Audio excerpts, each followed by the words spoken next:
Welcome back to another episode of Steaming Pile with Lauren and Tucker. I am Lauren. And I'm Tucker. And today I was thinking about movies we watch when we're sick or TV we watch when we're sick. Okay. Because there are tons of memes about, like, you're staying home from school and it's like The Price is Right and Judge Judy and Maury. And those were the shows that, like, people had growing up when they're sick. But now with streaming, I'm very curious what people tend to gravitate towards when they're sick. And is it the same as, like, comfort shows? I would assume it's the same as comfort shows.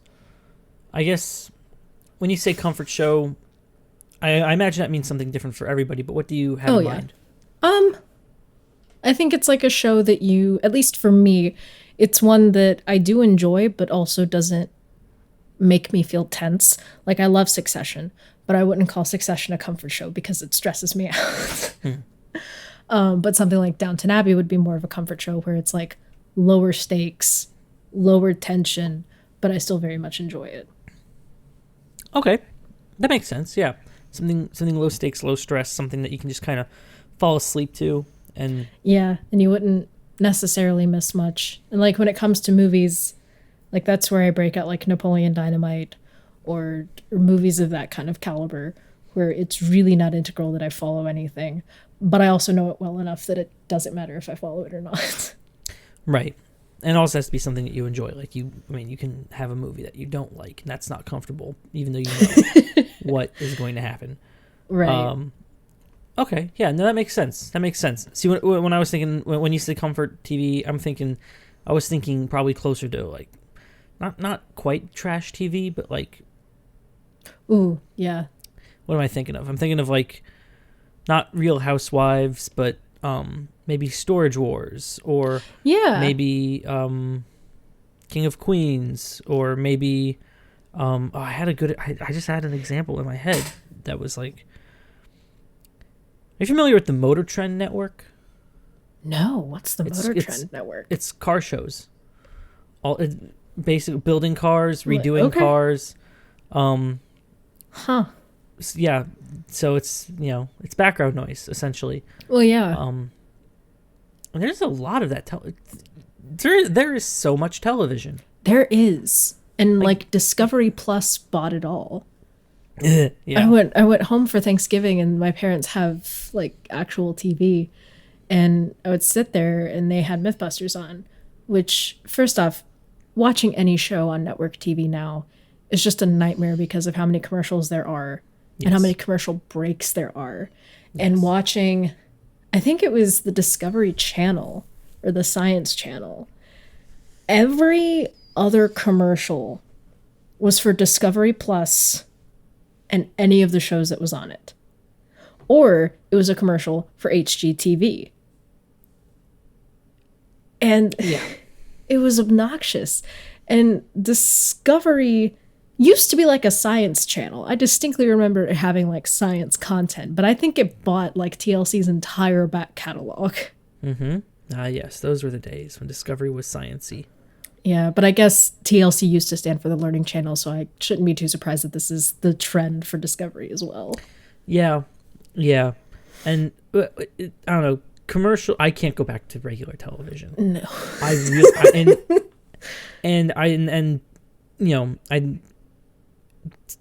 Television channels, media conglomerates, they understand that, but you cannot change the model of television, so you have to go somewhere else, and that's why everyone and their sister has a streaming service. Mm-hmm. Because that's really the only thing you can do. Yeah, unless you're buying entire seasons on DVD. Yeah, and still doing it that way. Yeah. No, I mean, the amount of media consumed and the quality of media has outpaced the capacity of physical media to deliver it. Yes. Like, you can binge watch an entire season of something, and what are you going to do with those? Probably, 2 Blu-rays? More if you're watching it in 4K HDR? It can't be done.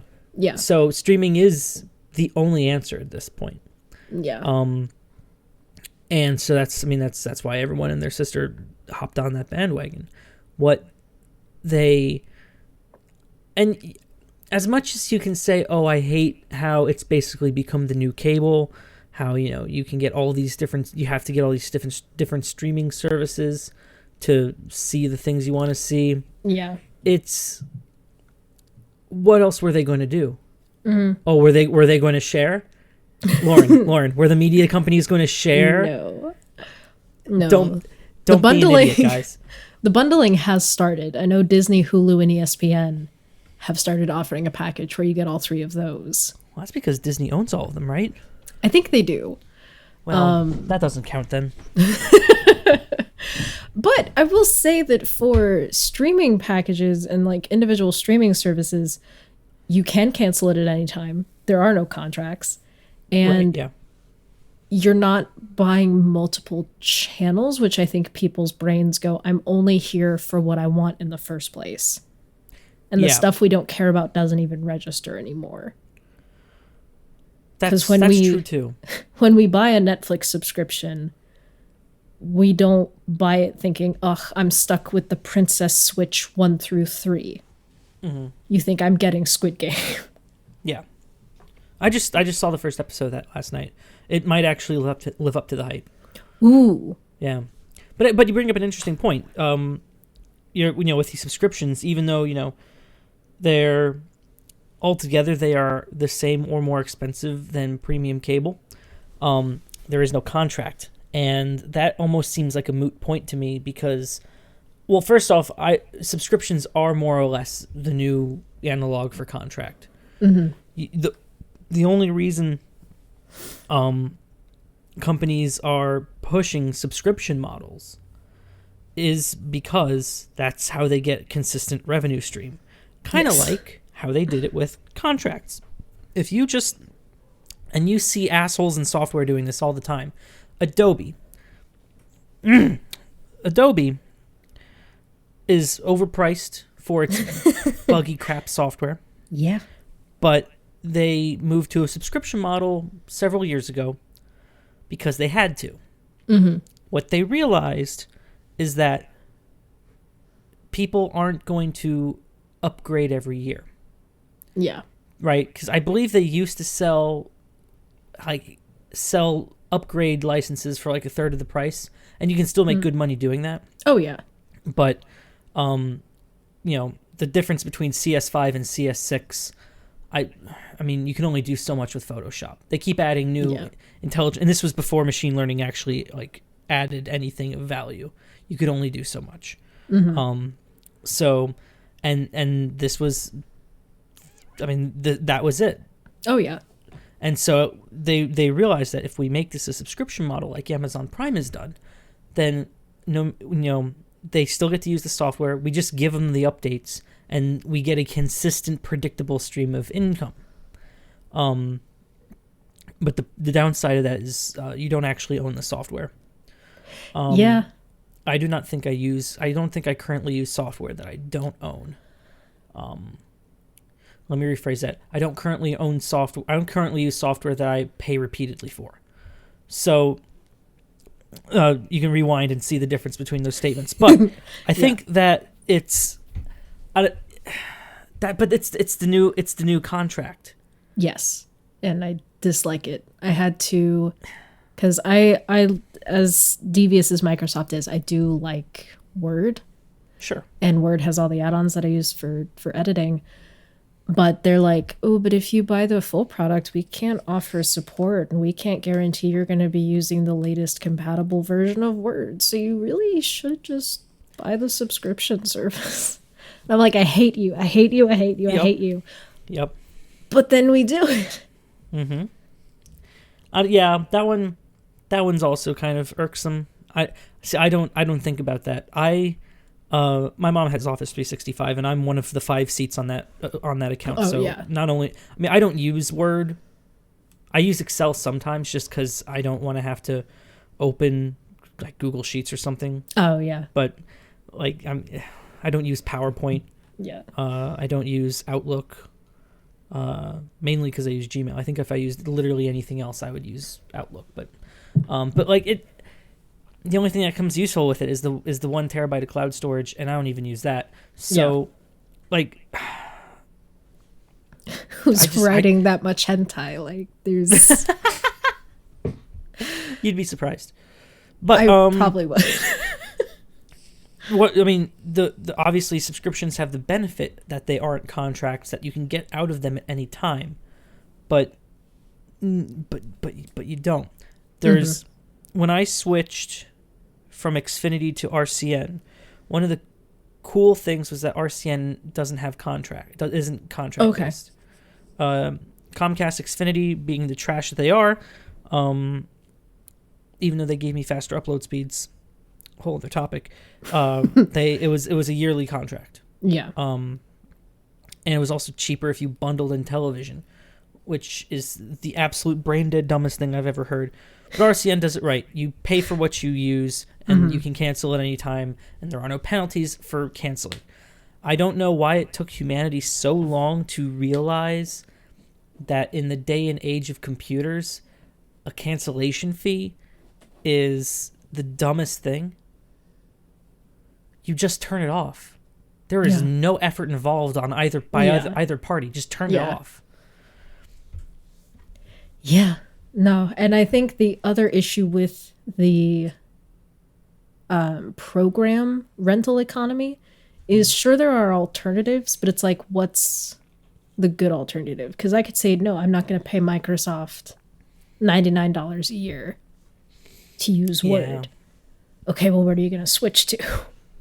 Like, well, yeah. No, it's such a shame that alternatives are. I mean, well, okay, so I mean, it's pretty obvious why, right? They don't have the funding. Oh yeah, it takes a lot of effort and testing and user testing and whatnot to make software good. A great example I like to use is, well, video editing is not very good because DaVinci Resolve is pretty kick-ass. It's like $300. You own the whole thing forever. Yeah. I mean, Filmora is not bad. It was kind of a similar situation. You paid $70 and you had it forever. Mm-hmm. But yeah, it is like there are a handful that you can pick from. Mm. And like the GIMP. 2. Yeah. Are you familiar with the GIMP? As in the sex club role? No, this one's far more painful. It's the the GNU image manipulation program. Oh, then no, I'm not familiar with that at all. It's open source. It's free. You can install it on pretty much anything. It makes Photoshop worth it. It's such, like, you can do everything you can do in Photoshop, but just user interface is just so garbage. It's so bad. It is. It's so non-intuitive. Oh. And there are things in between it. Like, I think Affinity Photo has a Photoshop clone that costs like $200 and you own it forever. Yeah. There's a free Photoshop clone called Photopea that I've used. Okay. It's just online. I don't know if it has everything Photoshop has because I don't use Photoshop, but... Mm-hmm. Yeah. And then there's... Oh, God. What is... For all my music stuff, I use Ableton Live. That's not a subscription. I think they have some kind of subscription, but that's not for the program. The program, you pay once and you have that version forever. You have to pay for an upgrade, but you have that version forever. Yeah. And then there's the open source free equivalent. Free. You can download and build it yourself, but I think you have to make a donation if you want pre-built binaries. But it's called Ardor, and it suffers from the same user interface issue. It has such a steep learning curve. It's very powerful, but it has such a steep learning curve. And I struggle to think of, like, I struggle to think of software that is as good or better than professional alternatives, with the exception of maybe Blender, because Blender is amazing. Yeah. But back to the Word example, there's OpenOffice, or LibreOffice, I think is what it's called now. LibreOffice is what ships with Linux, and it's good. It feels very similar to Word. Yeah. But it just doesn't. I wonder if that's the issue that a lot of word processing programs have, is they're essentially reverse engineering Word, because that's what a lot of people got used to using right off the bat. Yeah. So it's all going to feel like Word. I use a Mac for work, and I just randomly sometimes I just go to open pages or, God forbid, numbers. I can't use it. Yeah. I cannot use it. It's mind blowing how Excel I've gotten. It's and I mean they're good programs. They're very powerful, but it's just I can't. Yeah. Yeah. And I guess speaking of Apple, the whole music industry has shifted as well from buying digital copies to streaming. iTunes does still have a store. I'm not sure if you can. Yeah, I'm not sure if you can get to it from. You have to be able to get to it from like an iPhone. Oh, you have to, because especially if you buy things like that you don't potentially have on your device, but you still own. Right. So you can definitely still play things that you own and download them to your device. And iTunes still has a store. I don't know where the store is on Apple devices now. I have an iPad back here. This is an iPad 3. It runs iOS 9, and I opened the music app for the first time, and it told me about Apple Music. Yeah. iOS 9 is 6 versions old at this point, which it's mind-blowing that it even knows about it. And this is the newest. This is the newest software that I'll ever run, so I'm very interested to see. I mean, there's no music. There's no store. Right, because the only reason they would have a store is for applications at this point. But that's nuts. Where did it go? Because you can't still along the bottom. There's no. Yeah, I mean, it has all the stuff that I've bought, but I don't. But no store anywhere to buy more. And there's an app store. You're right, but iTunes is gone. Oh no, iTunes is right here. I'm just blind. Yeah, you can totally buy stuff. Okay. Okay, then yeah, because I figure people are buying movies at the very least. That's true. Yep. Oh, yep. They're pushing Michael Bublé Christmas. Yep. Yeah. So, the season. But yeah, no, it's wild the way software and technology is going, and I don't like the rental movement. Yeah. Awful. I'm sure it's great for some things. Some subscriptions are fine. Mm-hmm. But for tech application reasons, ew. Yeah. I'm trying to think if there's something like, because the rental economy is awful. Yes. But is it only awful because it costs so much? Would you like Netflix's library for half of its cost? Would you accept the trade-off for half of its cost? If every streaming service was half the cost, if you could cut your streaming bill in half, if you had all these streaming services, Disney Plus, Hulu, Discovery, whatever, the one Netflix, the big one, whatever. If you had all of them, and they were all half the price, would it then be worth it to have access to all of the media? Is there a line? Well, there's gotta be, because if you just have all of that, it does turn into waste. But it means I own it still. And yeah. That was a whole thing too, because a woman had bought a book on Kindle, and the book was removed from the Kindle store, and she's like, "But I bought it," and they're like, "It's still ours. It doesn't matter." Mm-hmm. And I don't like that.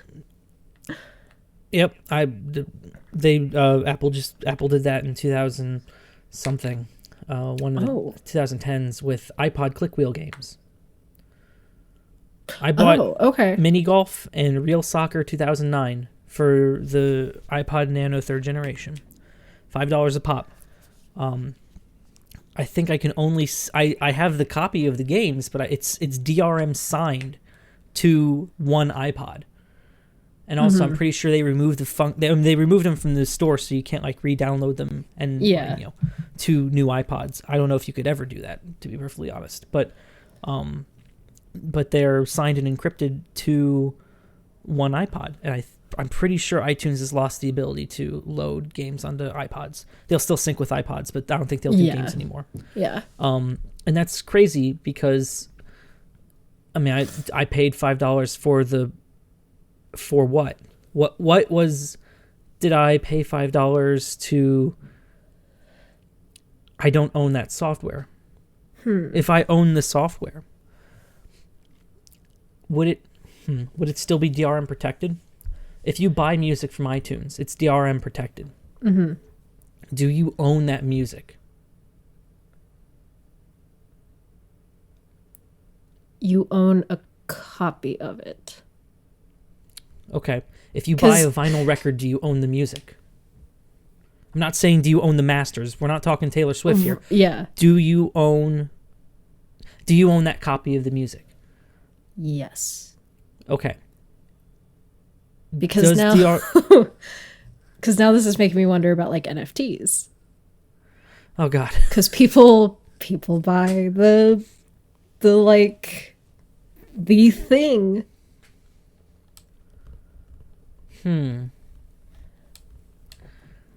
Well, they're buying that. Okay, that's interesting.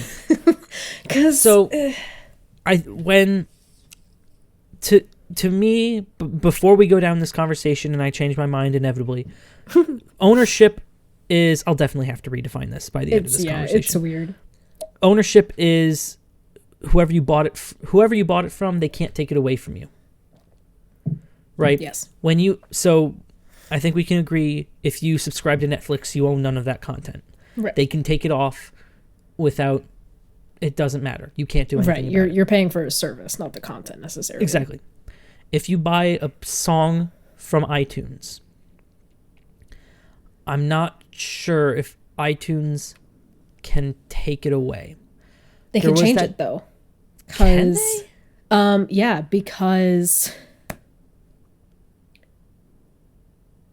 Me by Taylor Swift, there used to be a line where she says, "Hey kids, spelling is fun." And that got removed. Why? Because people made fun of it. This may be urban legend. I think they did it though. Okay. Well, and another thing to consider. Remember when Kanye West removed all of his albums from stores? He did it very briefly. I don't remember why, but I don't know if they were removed from just streaming services or if they were removed from like everything. But I'm pretty sure iTunes cannot delete files from your computer. If it's removed from the store, it's possible that you won't be able to download it again because they just don't have it anymore. Like, I guess similar to if a store sells out of a CD. True. Excuse me. Because they can't put music on it. Right. Because, I mean, the infamous U2 album that just got put on devices. Yeah, well, okay. Yes. So I think depending on what they have access to and what they can affect. I guess we don't know if there's anything that would legally stop them from doing that or make them undo a removal. Okay, well, this goes back to the iPod games, but that's a very complicated case. Because despite my best efforts, even I don't know how they work completely. So, let's just talk about music in this case then. So you buy a song from iTunes. Okay, the file comes to your computer, it comes to your iPhone. You're not streaming it, it's playing it off of local storage. Okay. And then the album gets removed from iTunes for some reason. You still have the file. Yes. You cannot move that file to another device because it's DRM protected. Now, Apple's DRM scheme, fair play, is very complicated. It might be possible to authorize another computer to play that media. But I think you only have like 5 devices you can do that to simultaneously. Do you own that media? Or do you have to unprotect it, which they will say is a form of theft, to actually own it? Do you own the things you steal? I mean, from a legal standpoint, the answer is probably no. But from our definition, the answer is yes. Right. Because no one can take that from you. Or right. the place from whence you got it cannot take it from you. You cannot delete off of Netflix what I have burned to a DVD. Exactly. No matter how illegal that is, that is still ownership in a way. Oh yeah, I mean, everyone takes video of things that, because I mean, like it happened again with Get Back on Disney Plus. There are versions of it floating around that you don't need Disney Plus to watch it. That doesn't necessarily mean those people own it. But, I mean, does Disney own it either? They own the rights to it. They can stream it. I would say, yeah, they do own it. Oh, yeah, they do. Just however colloquially. They own it, yeah. That sucks. Okay, all right. So, have we decided if the music you buy from iTunes is something you own or not? I'm leaning towards yes, but I don't know if I can say for certain yes. I would say yes. Okay, what was the example that we were striving towards? We started from definitely not on Netflix to maybe with iTunes. To NFTs. NFTs. The string of characters that prove you own a given image. Okay. So NFTs... Because it is kind of like artwork, and I get that was the point, where it's like you can own a replica of a given thing. It's not to say that it is the thing. Like you can own an Edgar Degas painting, or you own a version of it. That's not the same thing. You can think it's the same thing, but because computers are capable of bit-for-bit copy, that makes that argument irrelevant. I can bit-for-bit copy an NFT, and it is the same. Ooh. Right? It is 100% the same. Now, you do not own you don't own the rights to it. Same as if I take a bit-for-bit copy of a video from Netflix, which is likely impossible, but that's a whole other thing entirely. If I was able to take a bit-for-bit copy from Netflix of some movie, and it's the same, I would then own a copy of that video, even though I do not have the rights to it. If I open up iTunes and I play a song and I capture every bit that comes out of it digitally, and it is bit for bit the same, if you compare them on Audacity, they are bit for bit the same, then I now own that song in a way that I do not have the rights to. Yes. If I right-click save an NFT, I now own that NFT even though I do not have the rights to it. Mm-hmm. Because the blockchain says that I don't. I did not buy it. Yeah. It is a form of piracy, but you still own it. Yeah. Because the vendor, the owner, or the artist cannot take it away from you. You have right-click saved it. It is yours.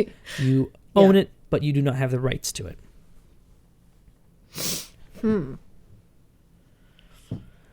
For the record, NFT is probably the dumbest thing humanity has ever concocted. I'm glad you think that too. It is so... Well, owning digital art, that's cool, right? The toxic mindset surrounding it, that this is an investment. Are you people stupid? No, because I love that, because you could say something like that to an NFT enthusiast, and they're always like, you sound poor. And I'm like, what? What? Do you know how many NFTs there are? Oh, so many. I can buy some garbage on OpenSea right now. And for like what? 0.0001 Ethereum? Yeah. Ooh, I've invested 0.001 Ethereum. Yeah. No, I barely wanted it. The fact that it went for solo means nobody wanted it. And I'll bet you, I'm not a betting man, but I'll bet you no one in the future of humanity will ever pay more than that. It's a miracle that I paid that. Yes. It is not an investment, but it's I mean, it's not a waste of money unless you're going crazy, because it is. Yeah. In a way, in the right circles, it's a cool conversation piece. Sure, you are buying the rights to the artwork. Yeah, that is worth money. Yeah, it isn't. And maybe some of these NFTs will appreciate. I feel like that is such a small percentage of what these dumb people are buying. These monkeys will not appreciate in value. These ugly pixel people will not appreciate in value. Mm-hmm. You have to be so deluded to think that they will. They're ugly. Yeah. They're so bad.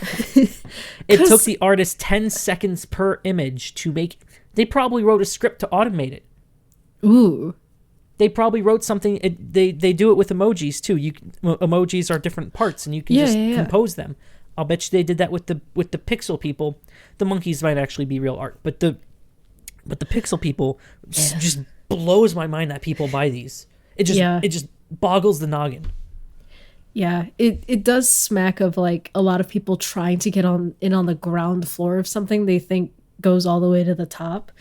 But I wonder if a lot of the like big NFT trading is only big NFT trading because the names of the people trading are a big deal. Maybe.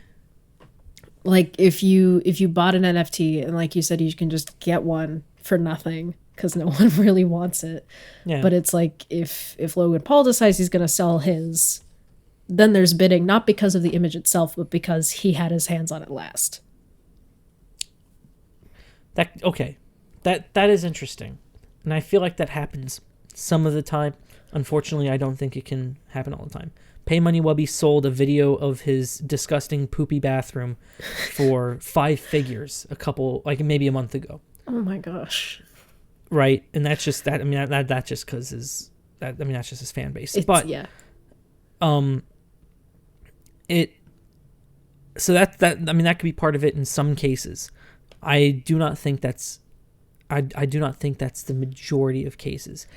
I mean, you see, for some reason in my Twitter feed, this account keeps coming up. It's called Crypto Bros Taking L's, and you see in the comments, in the replies to these, defenses of NFTs. Yeah. And I know it sounds like these people are being ironic. It really does. It sounds like they're caricatures.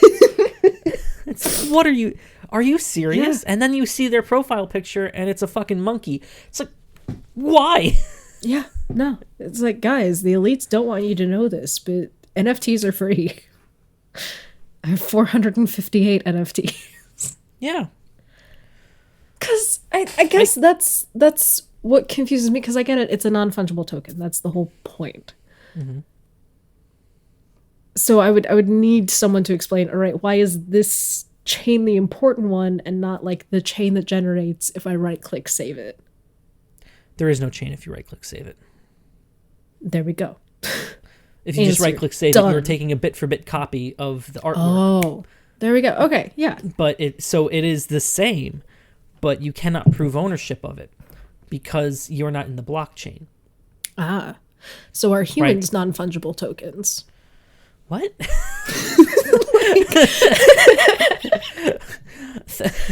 Wait a minute. If you took a bit-for-bit copy of a person. Oh, okay, let's say you could. Yeah. Like while I was still a dependent living with my parents, if you took a bit-for-bit copy of me, my dad would not get to claim the clone as a dependent. Yes, he would. Yes. I would think so, yeah. Because, well, first off, if it's bit-for-bit copy, you are indistinguishable. There is no such thing as an original Lauren at that point. Oh, I don't like that. Right. So if it is a bit-for-bit copy, assuming that could take place in the real world, which, debatable, but let's say you could, then that would make it indistinguishable. And because there is no way to prove which one is the original Lauren, there is no original Lauren.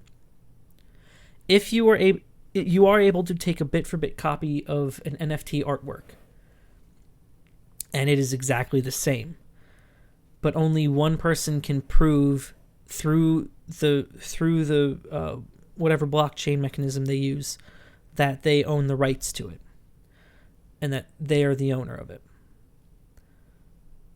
But in the real world, there is no blockchain for cloning, I guess. And this is kind of, this doesn't feel completely analogous, but the concept of original Lauren would disappear, and suddenly he would have two identical Laurens, and thus, I guess we're not even in philosophy anymore. This is just tax code. It's just another mouth to feed. Of course, he's going to claim you as second dependent. Oh yeah, but only the original has a social security number. Does that matter? If you're a bit-for-bit copy, and there is no original Lauren, in a way, you're kind of both the original Lauren, right? If it is atom sub-atom perfect, then you both have identical claim to that social security number. Oh, true. Because you are indistinguishable. So you could steal your own identity. Yep. You wouldn't know. You're not stealing an identity. You just are just that identity. Oh, no. You just are. All right, cool. So we've established humans are not NFTs. Absolutely not. No, they're fungible. Very humans fungible. Are fungible. Look, fungible. Perfect.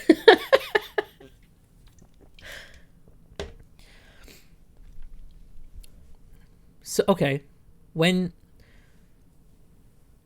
So perhaps the only form of ownership is that might I was going to use the vinyl record analog, but that's not fully true either. That's not a bit for bit copy. CDs are bit for bit copies in most cases. They might be down-sampled a little bit, but in general, they're all digitally perfect. So let's take a CD. You go to the store and buy a CD. The no one along the chain of the creation or production or sell of that music can take it from you. You own a copy of that music. Yes. And you have limited rights to that music. You can play it in your house. You can play it for friends. You can't broadcast it, but you can do all you can do reasonable things with that copy of music. I guess same with DVDs and Blu-rays and what have you. Other bit-for-bit copies of digital formats. So, I think beyond a shadow of a doubt, you do in fact own that. Because no one can take it from you. And even further, you do have some rights with that. Mm-hmm. And ownership and rights, I think, need to be different for this argument to work. Oh, yeah. Absolutely. Because, CDs are a little tricky because I think those are of a little more uniform make. But vinyl, there's always just a little bit, like a hair's difference from vinyl to vinyl, especially with older vinyl. Because there's an account, I can't remember what the account's name is, but they buy, like, every copy of a Beatles album that they can find, like a specific one. I want to say it's the White Album. But they basically record playing one, and then they record playing the second one over the first one. So it just keeps layering the sound, and it all just keeps melting into each other because they're all just different enough. Yep.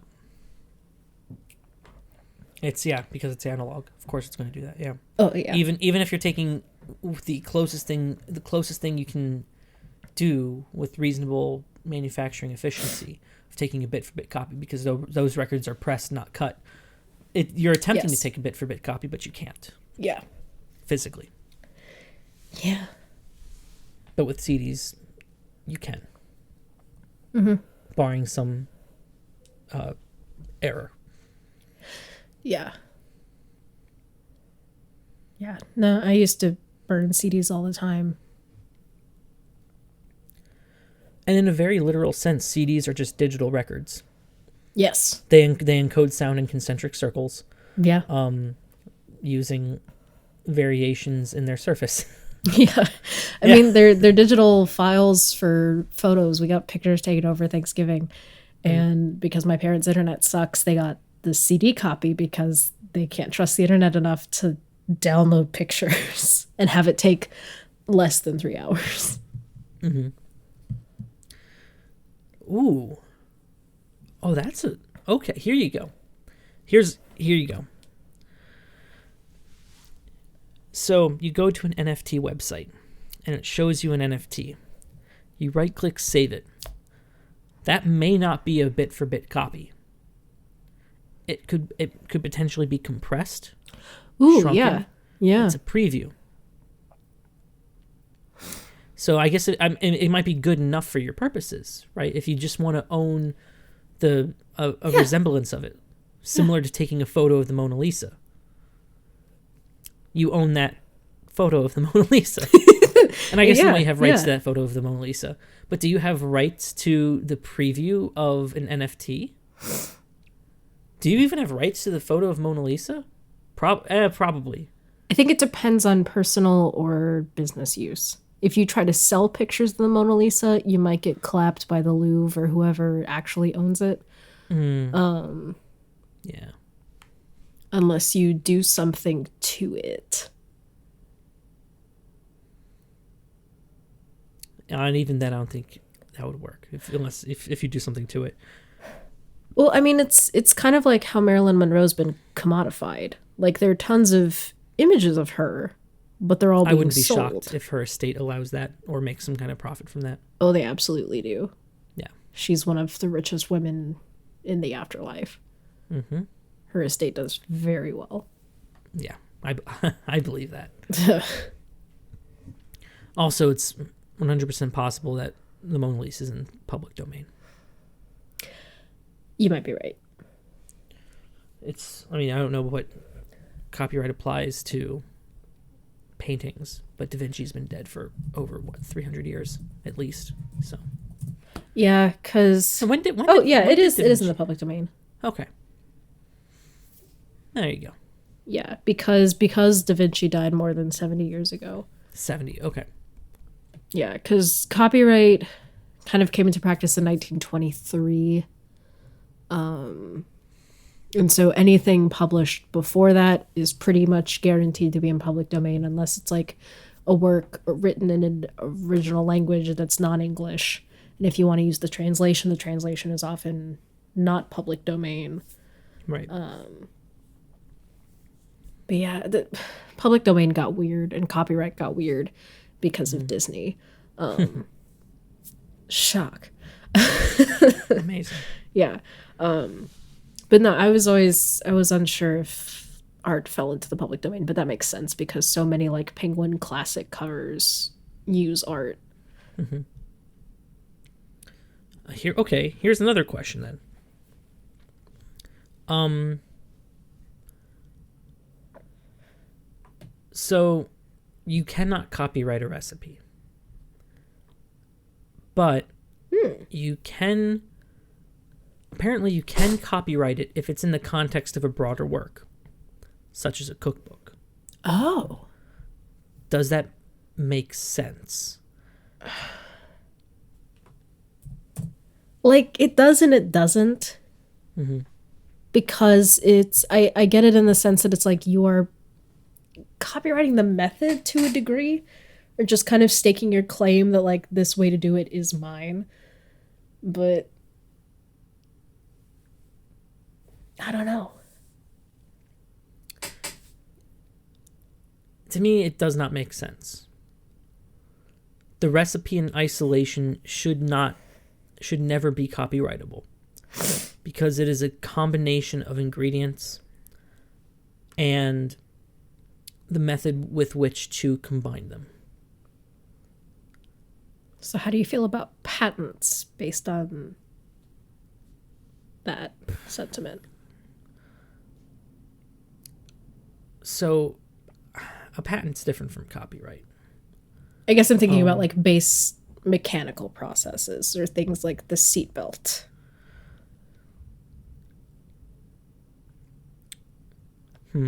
I do like patents.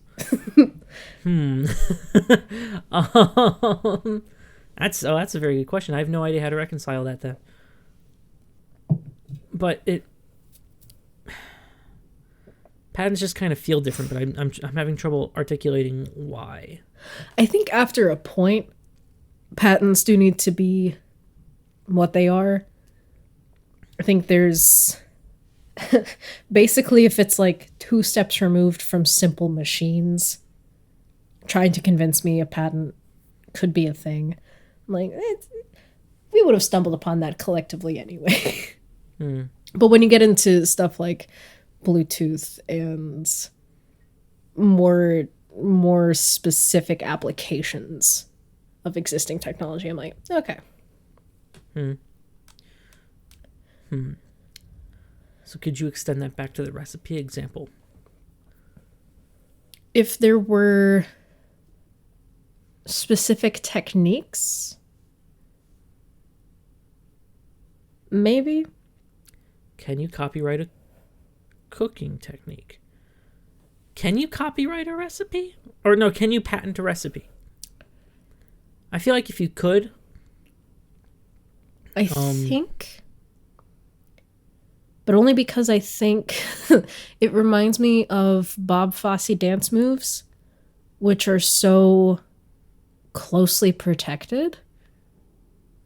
Like, Fosse's residence does not much allow Fosse dance moves. Copyright? I'm trying to find the difference between a recipe and... you can patent processes. I'm not sure that I've ever seen... I'm sure they might exist, but I'm not sure if I've ever seen a patent for a recipe in any capacity.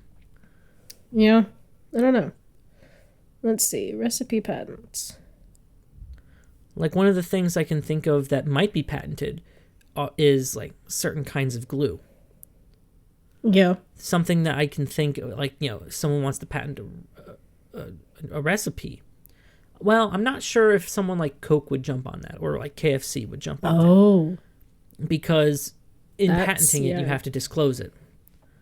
And perhaps with food, it's so wishy-washy that you can tweak it just a little bit, get the same effective flavor while having an effectively different recipe.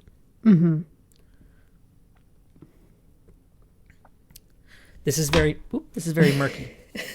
So recipes can be patented, but it's one of those where it's kind of like suing for sampling music. There's a lot of qualifiers that have to be like met before they're like, okay, we'll spend the money to argue that. Interesting. These guidelines make it difficult, bordering on impossible, to protect recipes under patent law unless you're a part of a food science lab backed by a large food corporation or part of a powerful chain or franchise. Yeah, okay.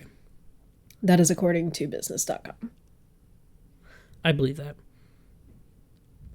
I mean, the whole reason I bring up glue is because you cannot just tweak the recipe of glue. Yeah. Glue is so chemically specific. Think of, like, genetics. Think of Roundup. Right? Yeah. Roundup and Roundup crops. I think they're patented. So people know how it's made. I think it uses the blowfish gene.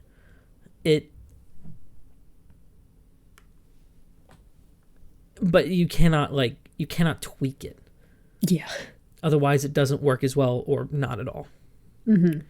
So yeah, I think food sciences are not as demanding as glue sciences or crop sciences, ironically, or things of that nature. Or especially not mechanical processes, which is a totally different and non-analogous field. Yes. Yeah. Patents are weird to begin with. Because trying to get any anything patented pretty much does require the backing of a large company to pay for lawyers and pay for patents. Yeah. You just need to make sure that the patent is sound. Yes. And renewable, because they like that income. Yep. Medicine. Ooh. Patents abound in medicine, and medicine patents expire all the time. That's why you get generics. Yeah, because I did kind of... I mean, it came to the realization with help of, like, text posts, but it's like, oh, yeah, you can just buy generic. You don't have to buy name brand, because if generic brand were any less effective or any different from the name brand, they couldn't sell that. They're bit-for-bit copies. Yeah. Because they can be. Legally, they can be. Yeah. Yeah. Like, I'm pretty sure there are, like, heart drugs you can mix in your bathtub. Like, they're not complicated. Anyone can make them. It's just, Yeah. But then they tweak the recipe so that they can repatent it. So that the original... Right? Yeah. No, because they... I don't know. They don't change much, but I have heard of them, modifying them just enough to repatent it. Yeah. I don't know a lot about medical patents. I assume it's corrupt, but... Yeah. That's just me and my latent distrust of insurance agencies. Well, yes. And Big Pharma. Yeah. Well, I mean, they really built that together. Yeah. And yet, I don't understand what the point of that is. It's just larger chunks of money being moved around, but the pluses and minuses are the same. Yeah. Well, I guess it kind of necessitates the necessity for insurance. I guess that's what it does. Yeah, because Big Pharma, they want to sell drugs. Sure. And insurance companies are just really big middlemen. Mm-hmm. And yeah, I mean, and to be fair to Big Pharma, you don't have to be fair to Big Pharma. Well, there's a lot of research and development that goes into these things, right? Oh, yeah, no, people who do research, it's crazy expensive. Are great. Yeah, they're there because they want to help people. Yeah, pharma executives don't care. Do you remember Martin Shkreli? Oh yeah, he maintained. I'm not sure if I agree with it, but it makes sense. He maintained that I forget what drug he hiked the price of. Insulin? Okay. Yeah, I think that can't be true. I think it was insulin. I thought it was some like I guess the ones he was talking about were niche drugs for incredibly rare diseases. And his line of thinking was A, they're incredibly niche in the amount of research and development that goes into it. The drug needs to be expensive. B. Oh, it was an HIV med. Okay, yeah. Which, I mean, it's a large problem, but it's not a heart disease problem, yeah. Right? So, it is A, research and development costs a lot. B, if you they're the only ones who, right? He presupposed that that his company was the only one that cared about it, and by charging a lot, it would encourage competition, because other big pharma companies would say, "Oh, if we cared about this, we can charge a lot as well." Now that's a very interesting. It kind of makes sense, but I don't know if I agree with it. Kind of stance, right? Like, I could agree with that philosophy, because if I were a skeezy pharma exec, that is exactly what my thought process would be, and I totally follow it from that standpoint. Yeah. You would only care about it if you could make money from it, and that's right. It's hard to sell the message. Demonstrating how to do it. Yeah, it's hard to sell the message we care by hiking a drug from $1,350 to $750. Yeah. Yeah. So. Yeah. I don't know. But, people have to pay the bills just like we do, and that is easy with tonight's sponsor. Indeed it is, Lauren. Indeed it is easy. Lauren, you're a woman of exquisite taste, so I think you might find this company very, very, very, we'll see. We'll see. Yeah. We'll see. This episode of Steaming Pile is brought to you by Mr. Megorium's Thunder Thigh Emporium. You see all these hot beefcakes, right? And they're walking around with their thick thighs that you can just snack on for days and still have some left over, like Thanksgiving. How do they get those thunder thighs, though, right? What's their secret? Wonder no more at Mr. Megorium's Thunder Thigh Emporium. They've got you covered. Go the natural route with the thigh crunching mechanisms using, sophisticated gym equipment. I don't claim to know how it works. Or this Black Friday, or I guess Cyber Monday today, you can get a 2-for-1. Yeah, it's a 2-for-1 deal this Black Friday on thigh implants. That's right. It's the same technology that goes in the breast enhancement, just in your thighs. It's amazing. Thunder thighs are all the rage, so get in now before thigh gaps come back into style. Visit Mr. Megorium's Thunder Thigh Emporium today, and remember, always take the thigh road. Oh, I love that. I'm going to use our discount code for that. Thick thighs save lives.